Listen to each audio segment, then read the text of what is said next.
Hi, Shannon Waller here, and welcome to a special episode of the Inside Strategic Coach podcast with Dan Sullivan. Dan, we've been doing some reflections over the last 30 years and the next 30 years, and I want to talk today about the origin of certain key principles and concepts, and actually even the strategic coach name.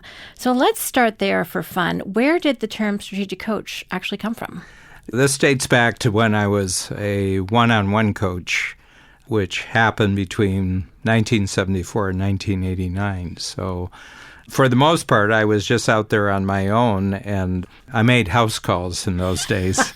Everybody comes from around the world now, and they go to one of our centers or one of the hotels that we use for our quarterly workshops. But in the old days, first 15 years, it was me going to people's businesses, sometimes their homes. I would take a whole day or a half a day, depending on the agreement I had with the entrepreneur. Sometimes it included their family members, and sometimes it involved their team members, the actual organization that they had. And I remember I was coming in to see one of my longtime one-on-one clients. He had a visitor, and he said, "I'd like to introduce Dan Sullivan. He's my coach. This is my strategic coach." Up until then, I was just known by the very, very catchy name Dan Sullivan. And he said, "Strategic coach." And I said, "Oh, I really like that." So within weeks, I had this actually put in as something that could be trademarked. And I got it back, and we have the trademark for a strategic coach. I think it rang such a bell with me because strategy, if you really think about strategy, is about narrowing your vision. It's not expanding your vision. It's actually narrowing your vision. You're just looking for what you do best and who you do it best with. And then you're doing it for the best possible person so that they can create their best possible future. That's really what strategy is. It's ignoring everything except what produces the biggest results. You're doing it with someone who is a big results producer, and they've got a future that's going to be bigger than their past.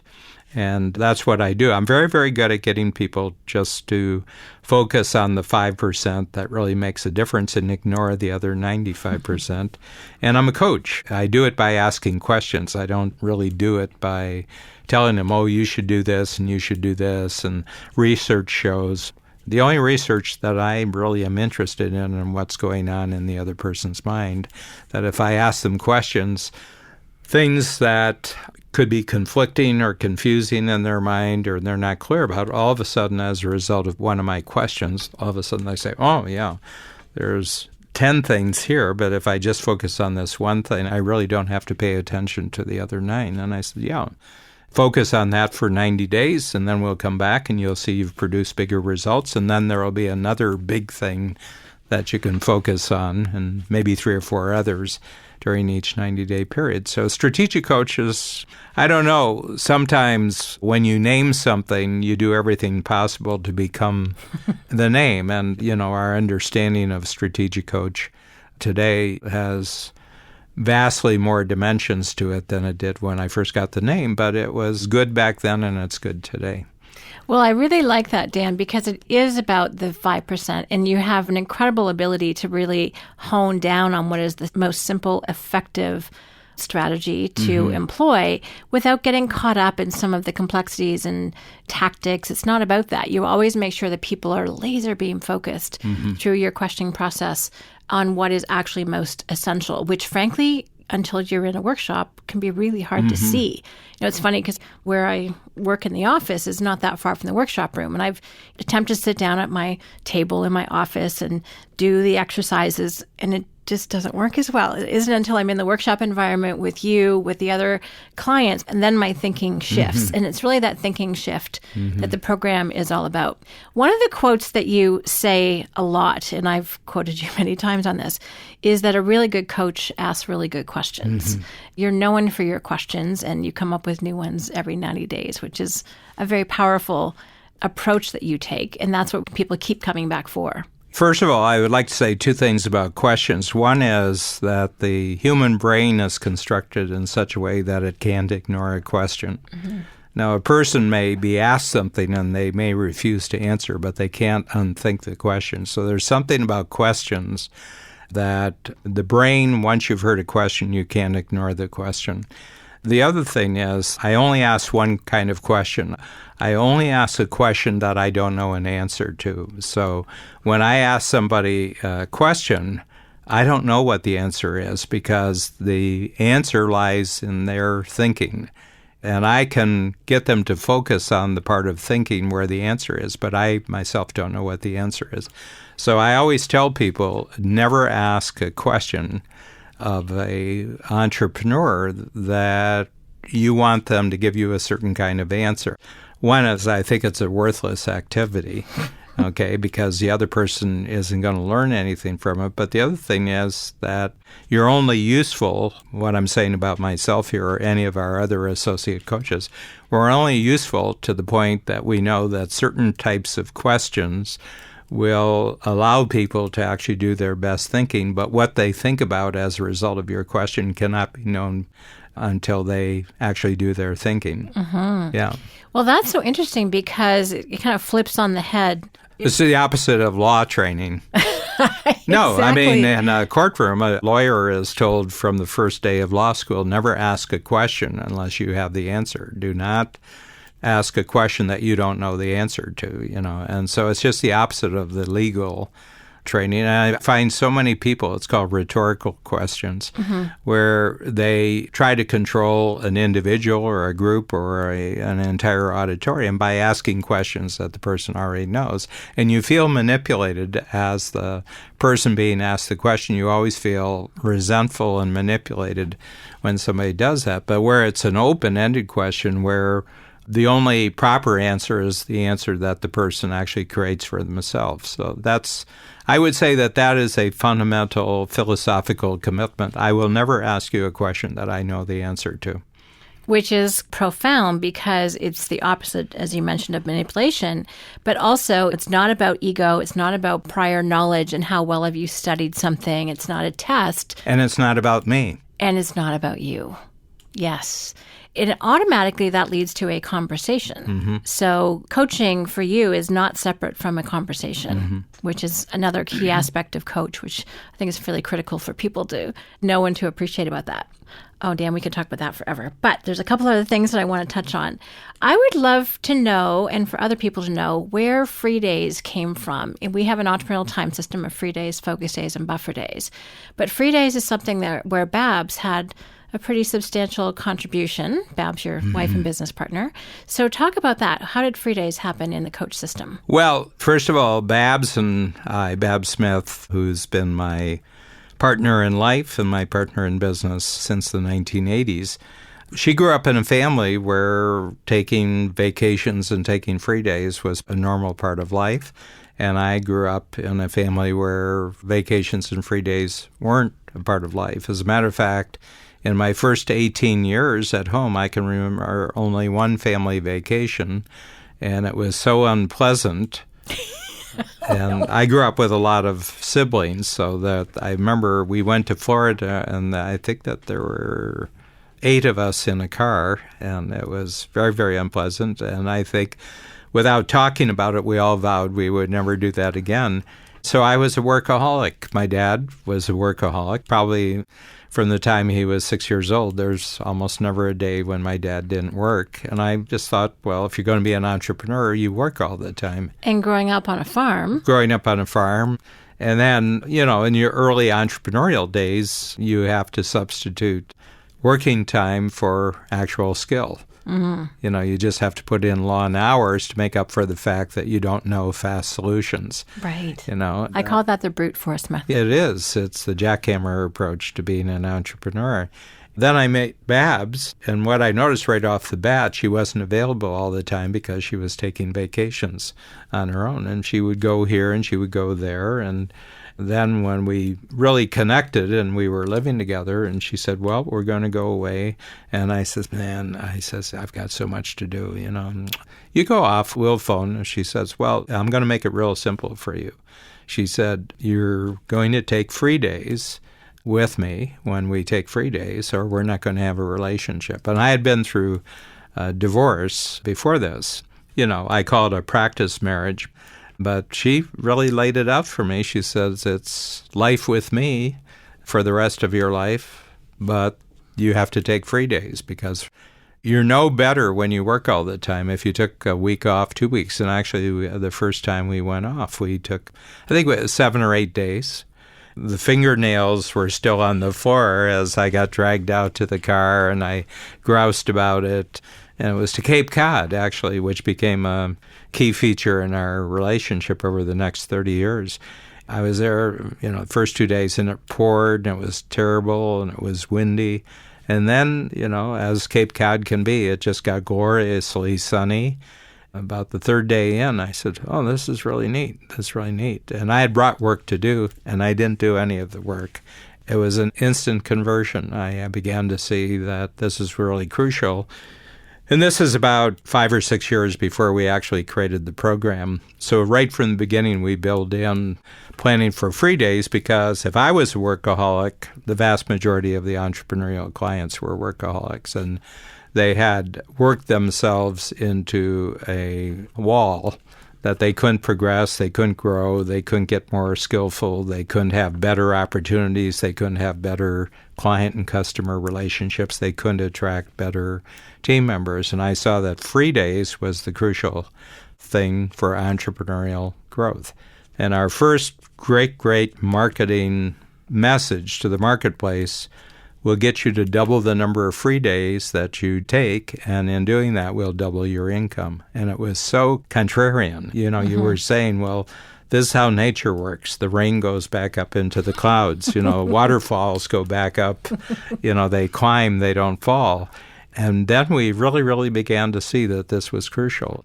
And what happened is that enormous balance came into people's lives, and there wasn't this stress that was taking place between what they were doing when they were working, and they thought, I'm not being fair to my spouse and to my children.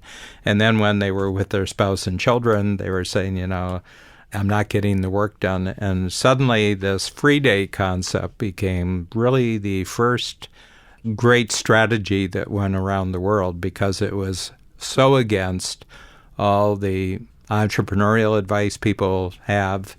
Yeah. If you're not doing 80-hour weeks, you're not serious about being an entrepreneur. I mean, Harvard Business School, all the big business schools is the same thing because so many corporate executives, they have no free life. And, anybody who's doing anything where there's a lot of people depending upon them, they work. And I said, no, you got to have this whole part of your life where it's just completely free. And then you develop as an individual.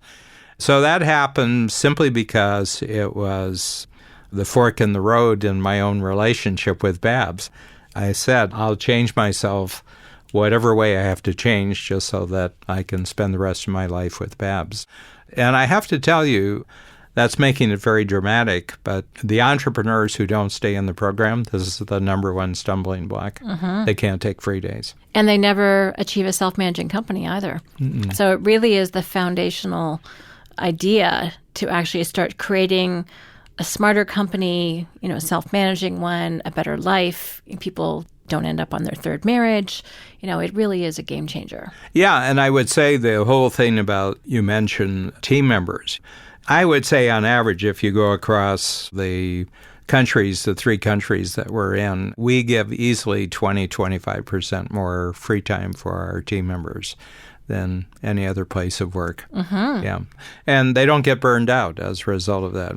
I think that's the key point. And people have much longer futures when they're not exhausted or cranky or any of the other things that keep those great relationships. They come up with better, new, more original ideas. They can keep pace with technology much more easily. There's so much resting on a rejuvenated, creative brain and human rather than just being an exhausted, tired one. Yeah, and I think that people who are under a great deal of stress and they're fatigued become very quarrelsome. They don't cooperate well. They don't create together very, very well. I have a line, which I've been saying this line. I try not to do this, but it's too tempting. And I say, how many of you in the audience, I did this last week in London, And I said, how many of you notice that when you get fatigued, everybody else gets stupid? I said, how do the stupid people know to show up on the day that you're tired? How does that actually work, And it always gets a big laugh. And I said it too last week. Yeah. There's some oldies and goodies you just stay with. It's a wasted opportunity if you don't give them the punchline. Well, it's really all about you, not them. Yeah. Dan, there's one other concept that I want to touch on the origin of, and that is really about unique ability teamwork, because I think what a lot of people don't know is that many moons ago, you would fly out to Calgary and Edmonton by yourself and run the entire workshop. Can you share that experience with us? And then also, fortunately, what shifted after not too long so that you didn't have to do it by yourself anymore? Well, we started my coaching and we started the Strategic Coach Workshop program in Toronto. So our first notions of expanding outside of Toronto, we went west, and there were 3 cities. We started in Calgary, and then we went to Edmonton in Alberta, and then we went to Vancouver. The interesting thing about this, Babs would always go with me when it was Vancouver, but she wouldn't go with me when it was Calgary and Edmonton, especially not Calgary and Edmonton in the cold weather, which, except for July, could be any time. So in the early days, I would go by myself. Now, if anyone have seen the team that comes with me wherever I go, I was in London last week, and I think we had, including the UK staff, I think we had 9 people, that were actually making sure that Dan just had to do what he did. But in the early days, I would go out and, I'd have to do the setup. I would have to do everything related to preparing for a workshop, actually doing the workshop, doing the after the workshop work. Collecting the payments. Packing up the boxes. Phoning back who was there, who wasn't there. And then I would do the renewals, and I would renew into next year. And I did that all myself. And so I adapted the simplest, fastest, easiest way to do that. And so consequently, I'm talking probably early 90s. Now, I come with a full team, but I never ask the team members really to do much that we haven't agreed on before the workshop started. And I think it actually just reflects back to when I had to do everything myself. So the one thing is that once the workshop starts, you can't change the game. And so for the most part, when I coach a workshop, once we've agreed as a team that this is going to be the workshop, I don't change anything during the day, except maybe a tool that we can readily get from inventory and bring into the room. But generally speaking, I kind of keep things the same. And I think it was because I was a one-man company on my road trips, and I learned just how simple can actually be. I love that. And for those of us that work with you a long time, I remember when you would fly out west and by yourself and you'd call it in. I have to tell you, I used to go on marketing trips by myself. And the one great breakthrough, and this harkens back, I told this story in a previous podcast, but we had a lot of financial advisors, especially life insurance, really top-notch, world-class life insurance agents. And after the program had started, I was invited as a speaker, and I went to, I think it was Amelia Island, which is right at the border of Georgia and Florida. And I went there. And you were a salesperson at that time, I remember. But I went on my own, and I spoke on 2 days. I got 31 registrations for the program. I remember 31, because it was a brand new special program we were creating. We usually didn't do dedicated groups, but I just decided with this one opportunity we would have a dedicated workshop, and we had 31 people. So I got back on Monday and went to the office, which we then had. You and Susan Aldridge, who was there at that time, and they said, how'd you do? And I said, oh, yeah, it was pretty good. So I had this briefcase, and I had the 30, and I said, okay, look at this, 1, 2, 3. And by the time I got to 10, they said, how many did you get? And I said, well, I might as well give you the other 21 I got. And I think it's still one of the biggest sales days in the history, where I did it. And I had to check that all the credit cards, and credit cards, some people wrote checks and for it everything. So this was in the early days. But I remember I came back and I had phoned Babs, but she didn't know the full story till I got back. And I said, I got 31 registrations. And she gave me a big hug, and she said, you're my hero. And I said, that's reward enough. And I remember you were all really excited. We were very excited. That was an incredible result. Yeah. Well, and it's neat because, and one of the things that Babs has always done is look at how to free you up. Mm-hmm. And so it wasn't too much longer before she kept adding people to the team. And it's true, you're not high maintenance. I mean, you do have an appreciation for what it takes. And everyone has their designated role to help create. It's not even just about Dan. It's actually just to make sure that the experience for everyone is the best it can possibly be. And then everyone does what they're there to do. It's not ego. It's all about the clients. It's all about them.